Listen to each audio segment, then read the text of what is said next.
Hey friends, DJ here, and welcome to the second week of doing Outposts, online church at home. Man, I'm so glad you joined us. Today is a special treat. I'm here in Estes Park with a good friend of mine and ministry leader of Harbor Ministries, Tim Bulkey. And Tim means the world to me. He's a mentor, he's a friend, and he's just an all-around incredible man of faith. And so sit back, relax, and enjoy this interview as we talk about the real practicals of faith in the midst of disappointment.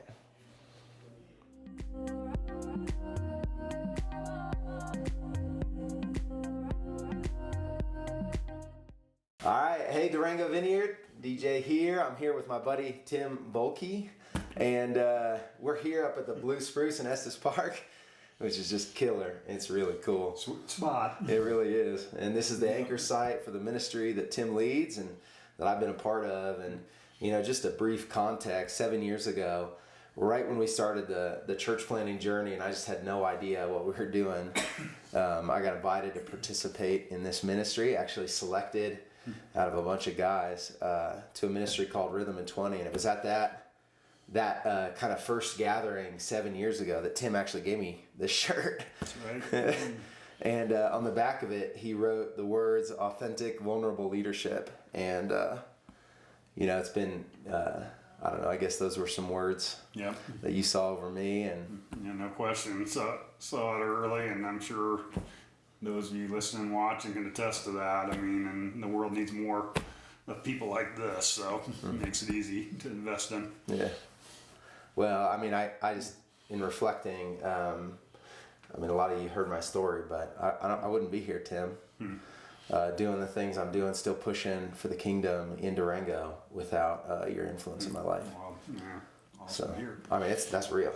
Yeah. So anyway, we're up here. It's mid-September, and we're in the midst of switching our church to house churches, and I get the chance to come and be a part of this group that Tim's leading, and I'm just, you call me an accomplice, I guess. Yeah. I just hang out with Tim and also encourage a couple guys that were just like me 7 years ago. And, you know, it's at this time that I've been thinking a lot about trust, and we've been talking about this as a church, and I just wanted to get Tim sitting down here. And, you know, Tim, as I see your journey, you've got this story that in some ways you could say enough reason to not trust God. Yeah. And on the other hand, kind of just like Moses, who we've been studying, you just continue to show up, and some of the wins for this ministry, and just, I mean, it's almost like I've seen some God part in the Red Sea kind of moments. Yeah. Maybe we'll get to talk about some of those. So Yeah, for sure. anyway, just want to jump into your story. So tell us a little bit about, I don't know, like how this dream came to be. Yeah, and honestly, it started with a literal dream. You know, I mean, several years I was leading a large Youth for Christ ministry in the Midwest, and just a sweet time, really. We had 45 people on salvage staff, hundreds of volunteers, reaching thousands of kids a week. Great time in a lot of ways, really great time. But I just kind of woke with this dream that there was going to be a crisis coming in leadership with people, pastors, leaders of ministries, business leaders, and they needed a harbor. Yeah. And in this dream, there was this kind of visual of a harbor. They needed to come into a harbor, place they could get resourced, restored, encouraged, hopefully inspired to take the next steps in their journey, stay the course. Yeah. And kind of out of that came this developing vision for that. I think what I didn't know at the time was I was going to need the harbor first, and before I would ever lead others in that kind of experience and journey. And so, like I said, I was leading a large organization, and most people were affirming, and you know, it was just a tremendous time. You're living the dream, like everything's really, good. Really was, and our national office was sending people out to study what we were doing, and see us, and sending staff to stay with us, and so it was really, really good time, and it was the most vibrant time of ministry and leadership I've ever been in, on one hand. But on the other hand, there was this darker side where me, with having no peers within it, where there were some cracks in the armor, so to speak, started to happen. I was in my early 40s at the time, and I'd say a combination, I call it the perfect storm, but a combination of boredom and fatigue and disappointment in my life started to set in. I wasn't quite doing what I thought I was doing. I had different dreams, when I was younger, and this wasn't it. Fundraising $1 million a year and all that. That was, not the things a dream were made of, and it was fatiguing and tiring, and but nobody knew, Really? It was kind of a lonely journey. I was able to isolate and not let people into that part of the story, and part of that was, and everybody can relate to that to some degree. Who do you tell? I mean, the people that give financially, or your staff who you're trying to rally, or how do you get vulnerable? I just didn't have somebody around me that I felt whatever, if we're right enough about, say, I'm starting to struggle here. So, so I got to a point of making some decisions that could have really cost me things, and, pulled back from the cliff in time, and God, through a series of events, kind of reminded me of that dream, and kind of helped me hit bottom before I could really start to get a vision for what that would be about, if that makes sense. It does. I mean, did you ever get to a point where you sort of, doubted God's presence, God at His... Yeah, for sure. And I think some of that part of the journey for me was a time of where it felt like God went silent, and for an extended period of time. I think some of that was, might well have been a season of being in a desert, in the wilderness, so to speak, where He was silent. But I was also starting to make some decisions that probably created some blocks between God and I that didn't allow for that. It's kind of like a mix of it all. Yeah.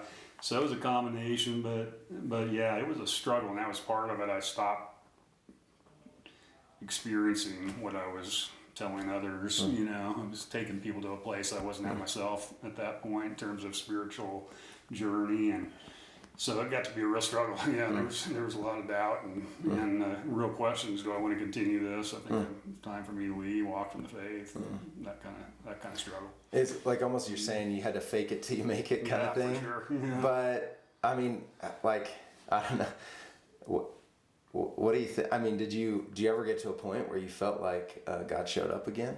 Yeah, I sure did. And I mean, here's how it happened was it was pretty incredible. So when I would say at the bottom of doubt, of struggle, not sure I was buying this anymore, wasn't sure where God was, wasn't hearing His voice, that kind of thing. I got a call from somebody who I had shared about that dream of harbor with. Yeah. Of that harbor, and he said, there's a guy you need to meet, and through a set of circumstances ended up inviting me to come speak at a large conference in Central America to a bunch of leaders of youth ministries that are gathered from around the world. And that had to be, I mean, what are you saying as you're excited about it, but you're like, we just kind of, it was absolutely, just had to be kind of just a so outside the box God kind of moment that orchestrated this conversation. So this guy put together this conference, first conference he'd ever done, and he invited me, who he'd never met, to come down and speak. And when we got through the conversation, he said, "What I really like to speak on is what it takes to finish well as a leader." And that was a moment in my life where not only was I not finishing well, I didn't, in the spiritual journey, I wasn't sure I wanted to finish at all, and here it was. And so in the midst of that, God began to wake me up and wake me up to the dream. And I don't know, I would just say it took a time in the desert for me to get myself in a place where I could really lean in and experience what He really had for me, if that makes sense. Absolutely. Yeah. Some of us probably today are feeling some of that desert. I mean, frankly, sure. I don't understand why God allows that, but no doubt. But you're not, I mean, I don't know, completely in the desert anymore, right? I mean, there's been victory in this whole new dream, Absolutely, yeah. I mean, the ministry of Harbor, which we called Harbor Ministry, launched about 9 years ago, as you said. How many years ago was? Seven is when I started. So you're one of the early groups. We have 25 groups now of Rhythm and 20 is the 3-year journey for millennial age leaders, and then Rogue for guys 40 and up, and we're starting a thing called Rebel for women, leaders this fall, and it has exploded. So we've had 500 people come through at this point, a 3-year process from 45 states, several countries, and It's gone beyond what we ever thought. And I mean, I can attest to just like people's lives are being transformed through this. Like other guys are saying, like me, I wouldn't be in this position, which is crazy to think in the context of your story. Amazing. Yeah, it is. And it's humbling to be a part of, but that's a constant reminder for me that God's at work. He's real. He does engage people sometimes in the hardest and lowest moments. And I think I've seen that in my own life, and that's been a common thread of leaders and people I talk to, is that often it's in those harder, darker desert moments when actually God shows up. It may not be the timing as fast as we want it or whatever, but it's really those times when I think things happen. Yeah. I read today in a book that said his statement, I'm still processing this, but his statement is God only uses broken people. Yeah. Only. I'm like, I don't know I don't know if I like that, but so I don't know, like it seemed like your life has just been smooth sailing ever since, but I know that's not true. Like honestly, in this journey of trust, the hardest stuff I think comes in our families. And, for sure. Yeah, I tell you, since we launched Harbor, it's actually been the personal hardest time, in my life for 9 years, on and off, not constantly, but moments, and life happens like it is for all of us. I mean, there's tough stuff. We walk through it. That's just living and the dynamics of the world we live in and all, but we've had extremely hard stuff with our family since almost minute one. The first year we started Harbor, my daughter was in college and had a real traumatic thing happen, and her life changed, on a dime. Ours did too, and we ended up going and being with her, and that was 1 year into the start of Harbor, and I was at such a dark place that time that I didn't know whether I wanted to go on again for different reasons. This time, it's like, God, if a lot of questions came, if you can allow something like this to happen. When I'm out here trying to swing and do the best I can, I mean, where are you in that situation? A lot of questions came to mind on that, and there was another really low moment, but in the lowest of the low, with the guys I started Harbor with, we were meeting out in California, and there was a moment, I'm sitting on an ocean wall there looking down the beach, and I'm asking myself again, I don't think I can do this. I don't know what I would tell these guys like you that are coming to this harbor right now. It's like, this sucks, and I don't know what I would say. And I would just say I felt this restless lack of peace, like to a level I've never felt. And I'm sitting on a wall, and a guy comes up from behind me, puts his hand on my shoulder and said, "Hey brother, have you ever felt the peace of God like you do at this moment?" Out of nowhere. I don't know if I told you this story. And I said, "Well, I'm not feeling much peace right now."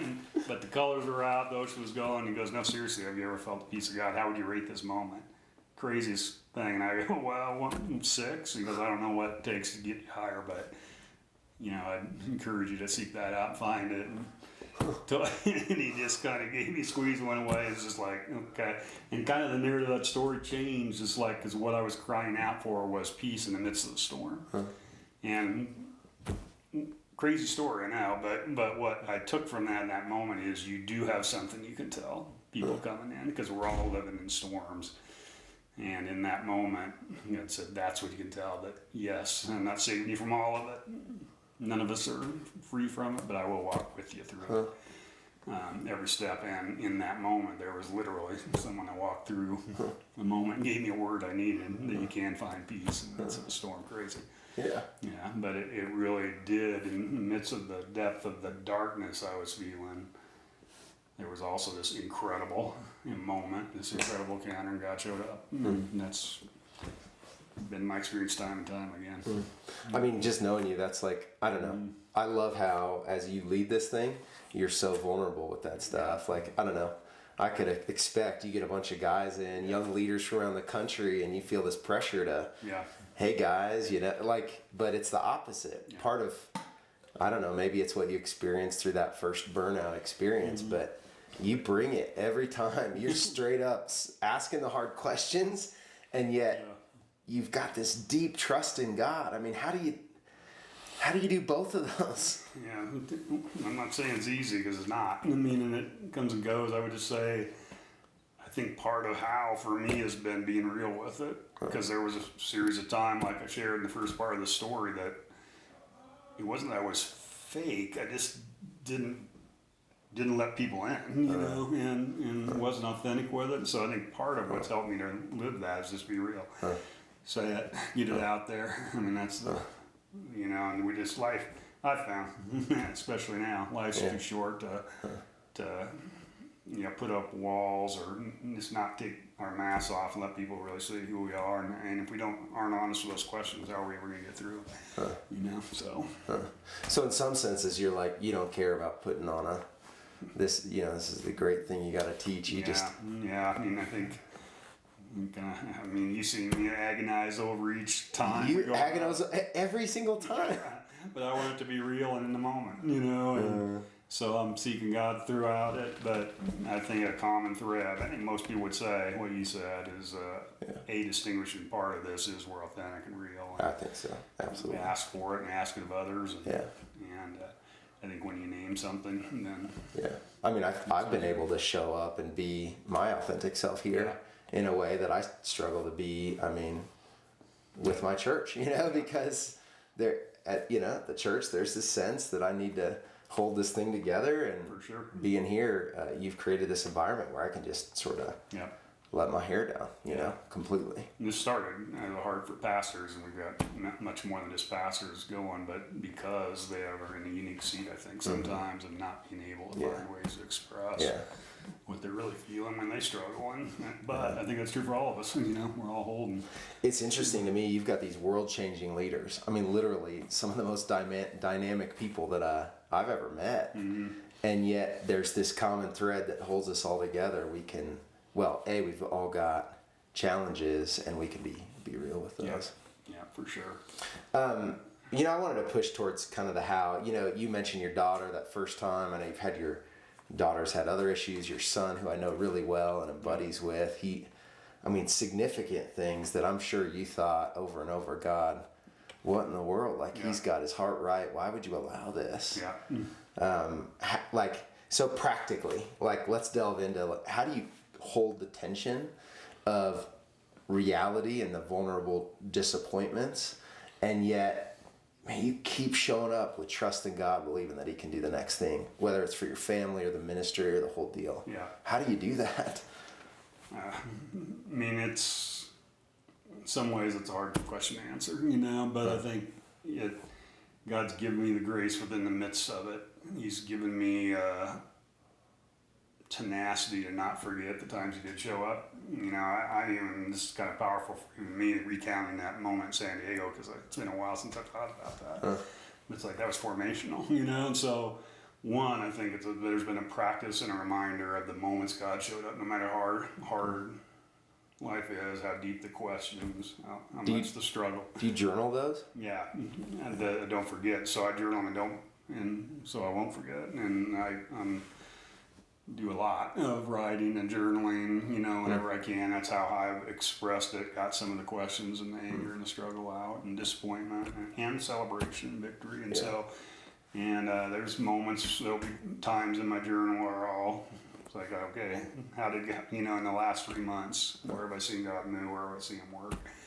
And we'll list that out, as well as the raw, hard questions, and why is he not showing up in this? You know, what do I need to be thinking about here? And why is this so disheartening? All those things. This is a very honest portrayal. So there's a lot of journaling. That's one how, and I think another one is I've just had it's always been a part of my journey. It's just this relentless practice of solitude and space, and unplugging from the noise around me and people, and being able to.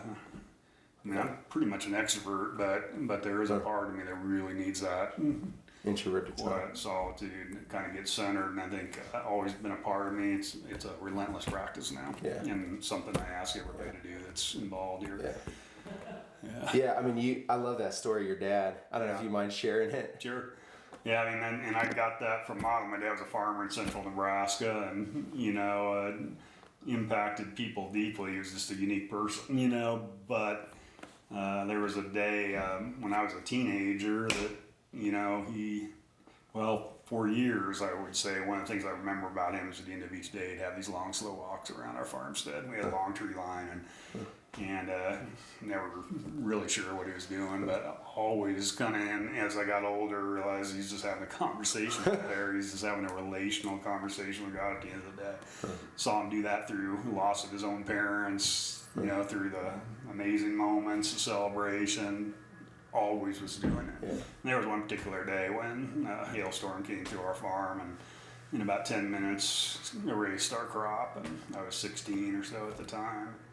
It wasn't, it was different then. I mean, it wasn't insurance to cover everything. It was a wipeout, and so we lost several years of income, and it really was a big setback. And what I remember about that moment and that day was he was taking a walk just like he did every other day.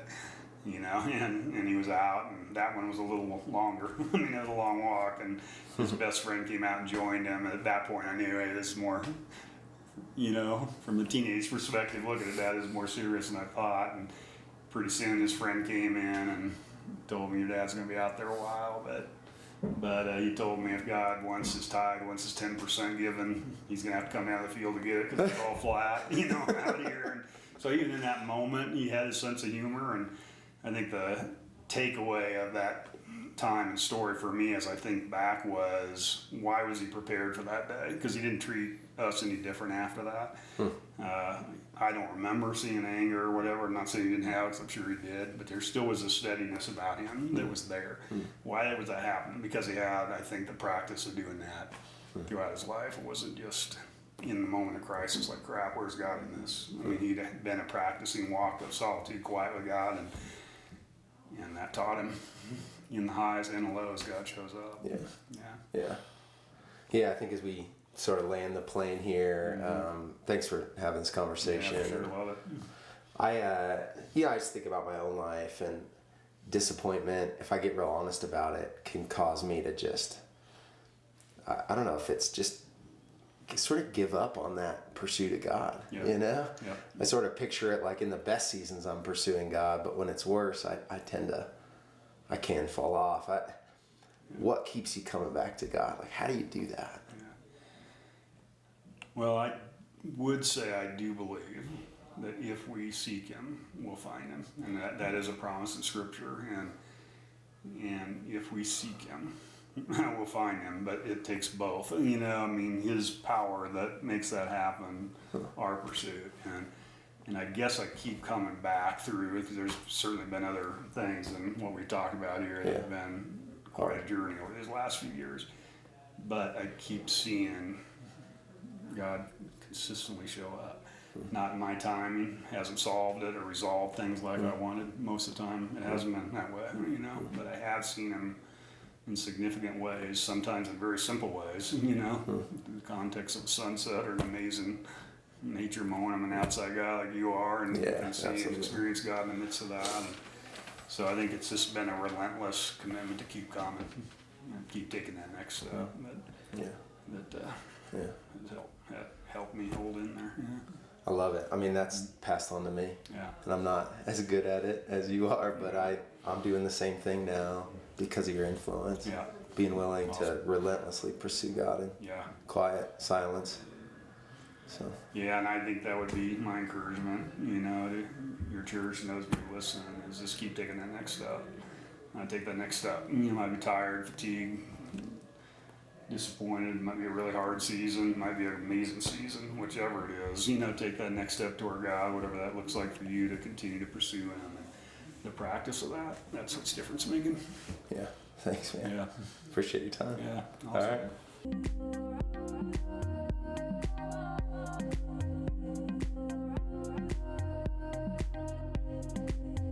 Well, man, I don't know about you, but I sure appreciate the honesty with which Tim brought it today. As I reflect on this message, I've always kind of thought that disappointments or doubts were the opposite of faith, right? And that somehow those two can't coexist. What I'm learning as I get into life more is this recognition that both disappointments, frustrations, and even letdowns can occur at the same time of deep, meaningful, and radical faith.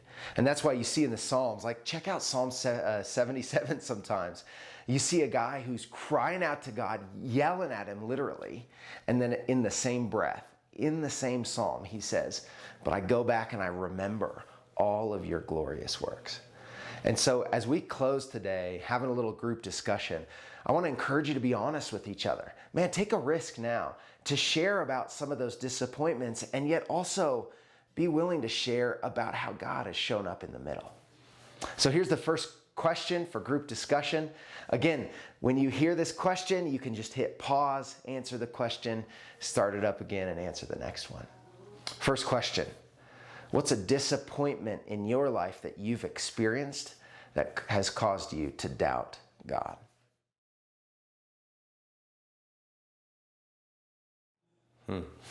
Man, rich discussion, right? Kind of hard to go there though. So thanks for those of you that were willing to take a risk and just share a little bit about your story. Here's the next question I want you to answer, kind of more on the other side of the things, is how have you experienced God showing up or meeting you amidst something that's really hard in your life?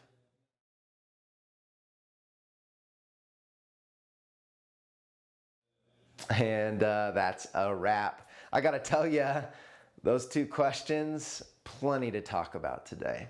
As we close, we love the idea of closing in prayer. Now you may ask, like, is this just some kind of religious thing we do? And I know some of you so uncomfortable with this. Just the praying out loud makes you feel kind of queasy. It's okay. You're not alone. There's no right way to pray. God's not looking for you to have it all lined out and really neat and tidy. God wants your heart. And part of being authentic is just being willing to talk from who you are. And so as we close, encourage you to get into groups of 2, 3 at the maximum, literally at the maximum. And when you share prayer requests, don't just share something about your Aunt Sally or your uncle, whatever. Like, those are good things, and those have a place. But for this group, for this time, we want to hear about you. So get into groups of 2, maybe 3. Share 1 or 2 prayer requests of something you're dealing with this week. And then just pray for each other. I hope this time's been meaningful to you. I'm excited to see the kind of fruit that comes out of the seeds that we're planting in these outposts. God bless you.